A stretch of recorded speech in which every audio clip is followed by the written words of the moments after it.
How do lifestyles change when self-made furniture is brought into the home?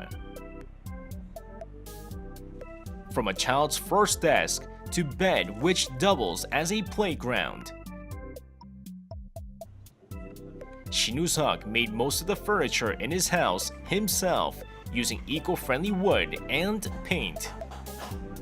He believes that making furniture is similar to planning one's entire life. 비 오면 밖에 못 나가니까 집에 있어야 되는데 집에서는 이거 만지면 혼나고 이렇게 놀면 혼나고 그러니까 그런 환경을 집안에서도 만들어주고 싶었어요. 아이가 언제 어디서든지 놀 수 있게끔 그 환경 만들어주자고 이렇게 하게 되는 겁니다.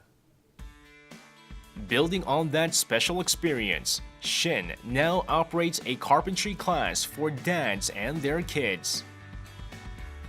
Father and child can create unforgettable memories as they cut and assemble wood, such as Shin did himself.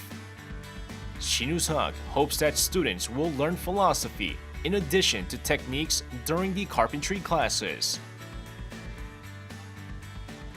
나무도 저한테 처음 왔을 때는 거기 먼지도 묻어있고 뭐 흙도 묻어있고 막 패여있고 이렇거든요. 근데 걔를 이렇게 다듬어요.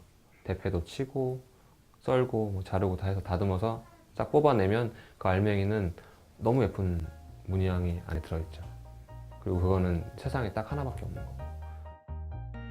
Carpentry teaches the joy of labor rather than the joy of consumption.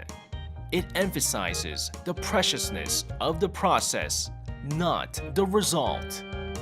That's why men's love of carpentry is expected to continue for years to come.